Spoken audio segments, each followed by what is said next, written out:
What is going on, everybody? Welcome to Laying the Points with Luca Rosano on this April 13th edition of the show. Wednesday, April 13th. We got a lot to get to.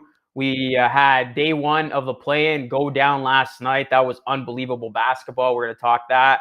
We got some Ben Simmons news to talk to you guys about. That's going to be pretty interesting as it pertains to the Nets next round matchup. We now know they will be taking on the Boston Celtics. Then we're going to get into the playing games for tonight. I got some predictions for you for Hornets, Hawks, followed by Spurs and Pelicans. But we're first going to start with recapping my picks from last night. And I did terribly. I went 0 of 3. I'm ashamed to even say this. I did not do well. As you can see on your screen, I took the Nets to cover 8.5. They only won by 7, so I got that wrong. Clippers, I took them +3. They lost by 5. We're going to get more into them later on. They choked once again. And the Leafs, they didn't cover -1.5. They lost the game outright 5-2. The Maple Leafs have you shaking their head. I mean, they look like a legitimate Stanley Cup contender one day, and then the next, they lose to the lowly Sabres the way that they did in front of their home crowd. I feel bad for everybody who went to that game because that was embarrassing to watch. But that's the Leafs for you. But we're first going to start today's show with some reactions from last night. And I hope to do much better with my picks later on. I hold myself accountable anytime I have an off night with picks to do much better. So we'll ace the picks later on. But first, let's get into what happened last night in this play-in tournament. For those people who didn't like the play-in tournament, I don't know how you cannot like the play-in tournament. It adds extra theatrics to the NBA season that is. We're getting bonus playoff games. It's a one-game playoff feel. The crowds are into it. It makes for great basketball. I'm a huge fan of the play-in, especially when my favorite team doesn't get to play in it, and that would be the Toronto Raptors. But you look at what happened last night with the first game. The Brooklyn Nets beat the Cleveland Cavaliers, and they will now take on the Boston Celtics in what's shaping up to be one of the best first-round matchups. I mean, a lot of these first-round matchups are going to be super exciting, but this one's going to have a little bit extra juice. You're going to have the Nets going up against the Boston Celtics. Kyrie's going to go back to Boston for those playoff games. The crowd is going to be crazy. But you look at the Brooklyn Nets against the Cleveland Cavaliers, I was actually shocked they didn't cover the spread because it seemed like they were up on top throughout that entire game. They had a very healthy lead throughout, but then they gave up the lead a little bit. The Cavaliers came knocking on the door thanks to Garland putting the team on his back. He had a huge game. Kevin Love made some baskets. And it's a bit of an issue with the Nets. We've seen this before where they'll get out to a big lead and then it just evaporates. And it did evaporate when Kevin Durant took his 2 minutes of rest time to begin the fourth quarter. But all in all, Kevin Durant showed us why he's the guy you want with the basketball in his hands late in the game, because he closed this game out, put the game on ice with some huge buckets when the Cavaliers were making their run late in the fourth quarter, as the Nets were victorious. And KD and Kyrie were spectacular. These two guys were hitting everything in that first half. They were showing how scary of a duo they can be. They were showing how scary of a 7th seed they can be. I mean, this has to be the first time in NBA history where a 7th seed is going to be deemed an NBA title favorite. Right now, the Brooklyn Nets, I believe, have the top 3 odds of winning the NBA championship, along the likes of the Phoenix Suns and the Golden State Warriors. So this Nets team, they're no joke. This is going to be a scary team to deal with. And the Boston Celtics, they have the 2nd seed, but now their prize is to take on this Nets team that is built for the playoffs. All eyes will be on them. Now, the silver lining for the Boston Celtics, something to hang their hat on, is the fact that they've had tremendous success against the Brooklyn Nets this season. They've actually taken 3 or 4 meetings in the regular season. So they're going to be ready to go. And this is a Celtics team that is no joke. One of the best teams defensively from the start of the new year. They got their superstar, arguably, in Jason Tatum. They got Jaylen Brown, who's been great. They got the supporting cast that's been coming through. They got a front runner to win Defensive Player of the Year in Marcus Smart. But Robert Williams will miss this series, and I think that's going to be a huge loss for the Celtics, just of what he provides out there on the court for them. But overall, this is going to be a true test for the Nets. This is going to be a great first round playoff series. A lot of people are still torn of what will happen. But just to give you my quick prediction here, I'm not betting against the Brooklyn Nets. I'm taking the Nets to win this series, even if they are deemed a slight underdog. Starting the series on the road, I think they will get it done. And what's very interesting is that they might even have Ben Simmons.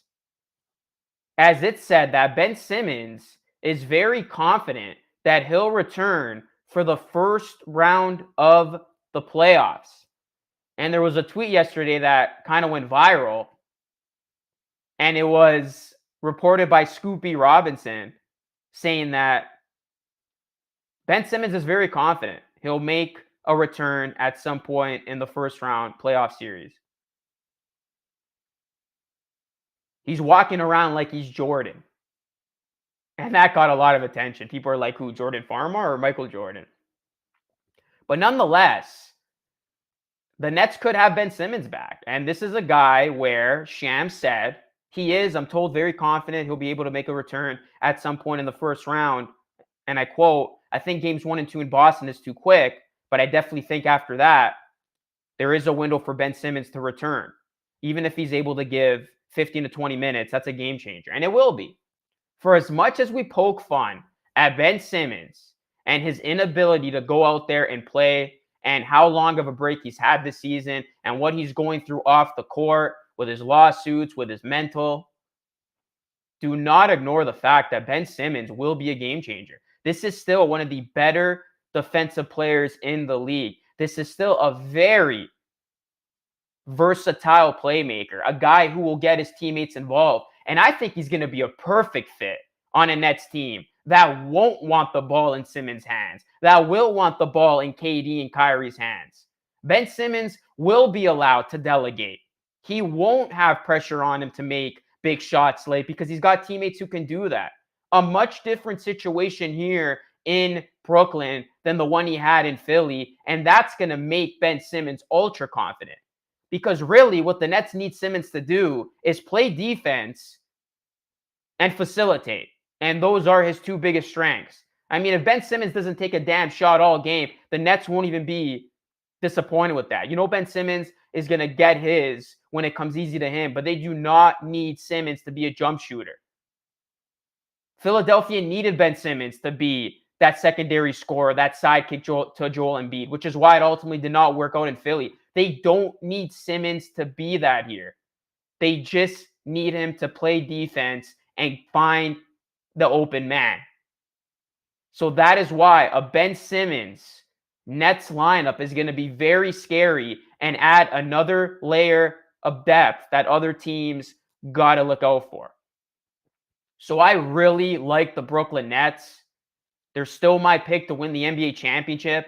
And I know it's hard sometimes for things to work together on the fly, especially in the postseason. I mean, they haven't had any playing time together, KD, Kyrie with Simmons. But I think they will make it work because Ben Simmons knows his role. He knows he's not expected to do much. And I think he's going to ease into it.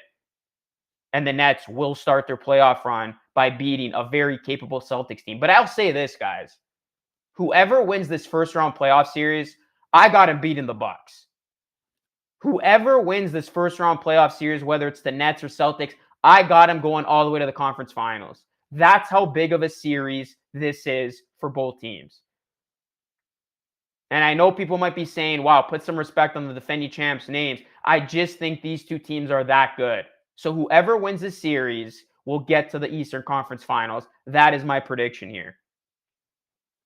So we'll see how it all comes together for the Nets with Ben Simmons reportedly coming back for the first round at some point. We don't know when exactly.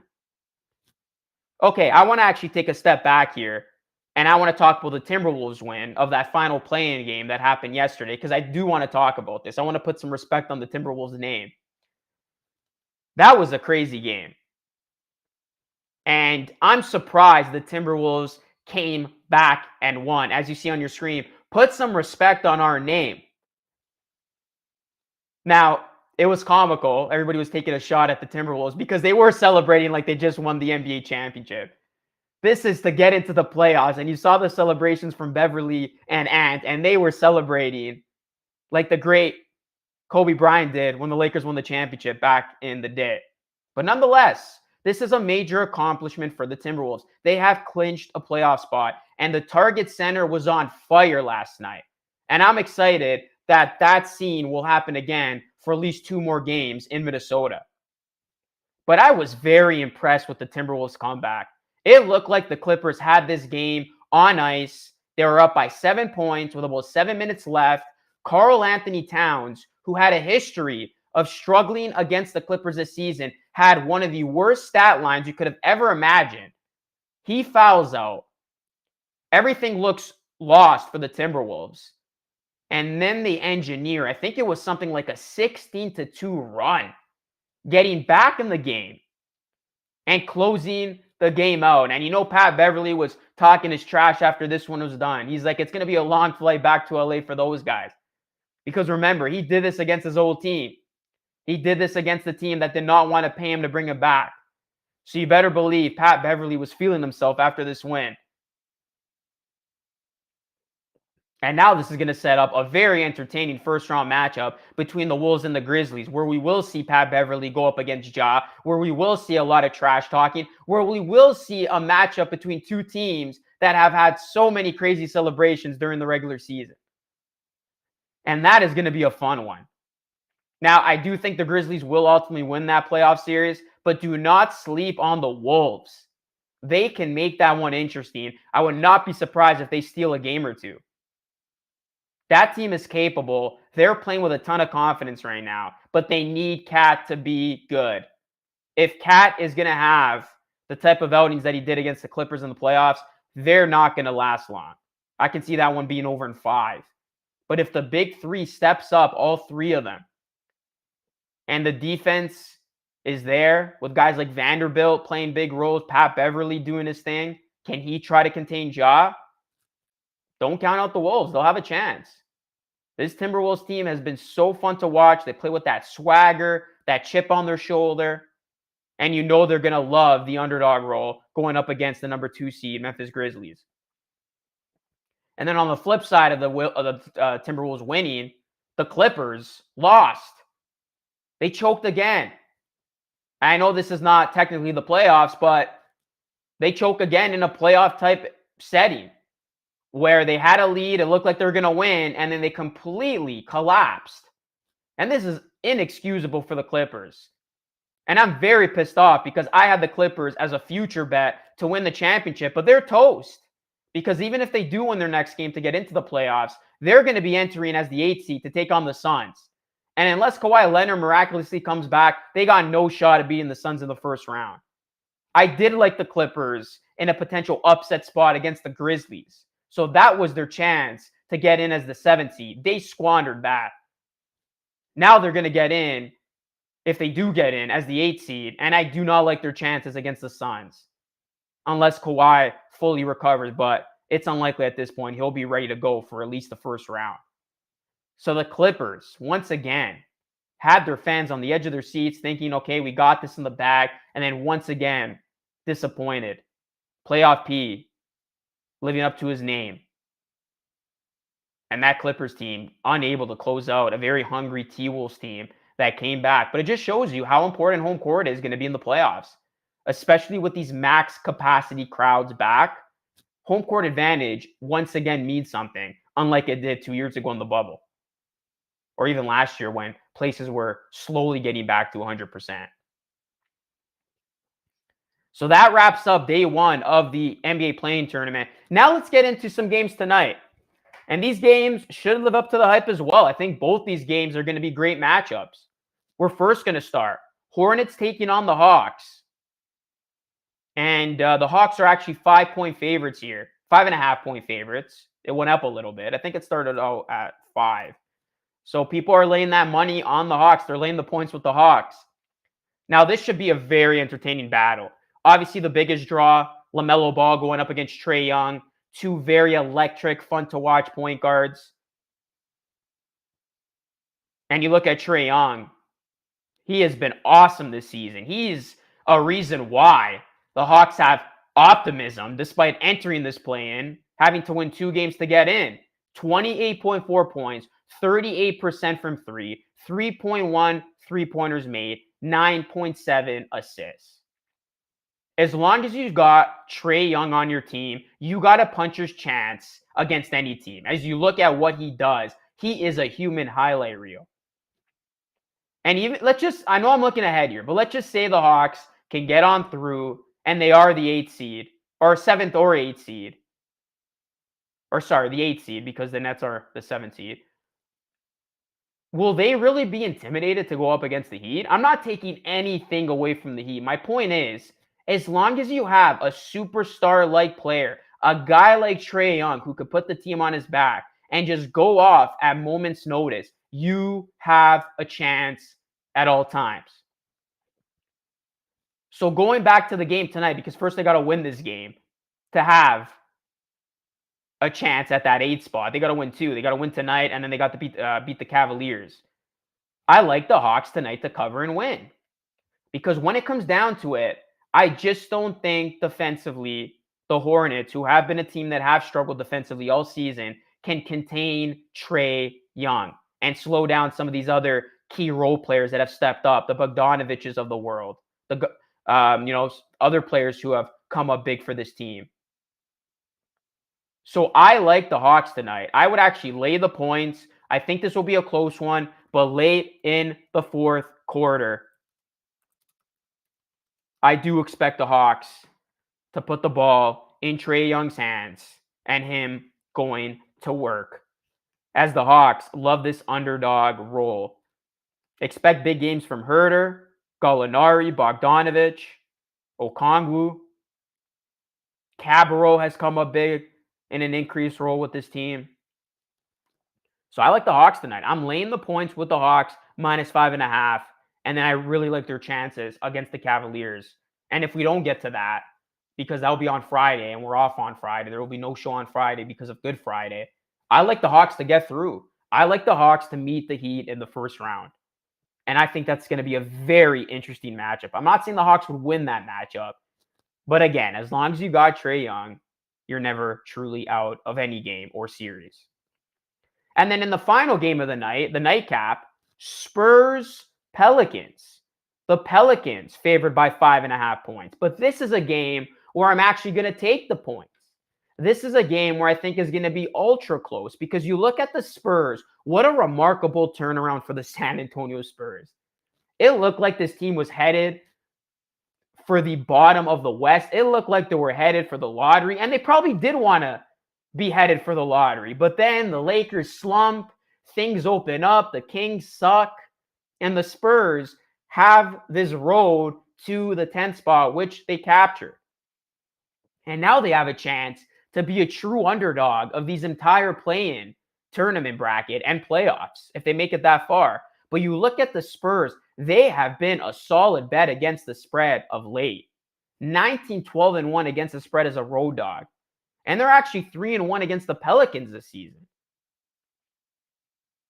New Orleans did beat San Antonio by 33 on March 18th, but the Spurs had one of their worst games of the season. And you talk about game changers, how about DeJounte Murray? 18 points, 9.8 rebounds, 10 assists. He has had a field day against the Pelicans en route to that 3-1 season series record against the Pels. And in those 3 games that the Spurs won by 15, 10, and by 4. So I think this will be a close matchup.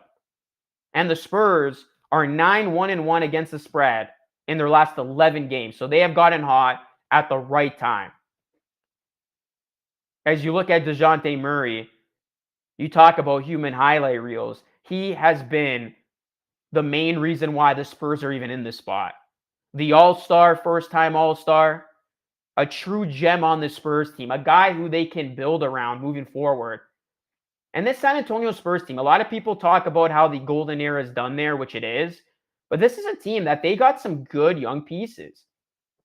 They got good young talent. And this is going to be excellent experience for the young guys on their team. We're going to see Jakob Poeltl, former Raptor, in this spot. We're going to see Murray get a taste of the limelight here. Walker. So I think the Spurs team actually thrives as a road underdog. And even if they don't win tonight, I think they'll keep it close. They got guys who can shoot the three like McDermott. Their defense has been much better lately. And the Pelicans are very hit or miss. This is a team that's been overall better at the start of the new year. I mean, they started the season so horribly, you thought they wouldn't even make the play-in. But they were able to save their season. But it's still a team that you don't know what you can expect. So I'm taking the Spurs plus 5.5. And I just want to remind everybody, both these games tonight are going to feel even extra special because it's literally win, you move on, have a chance for the playoffs. Lose, you're out. You're going home. These are lose or go home games. So they're really going to have that March Madness one-game playoff type of vibe.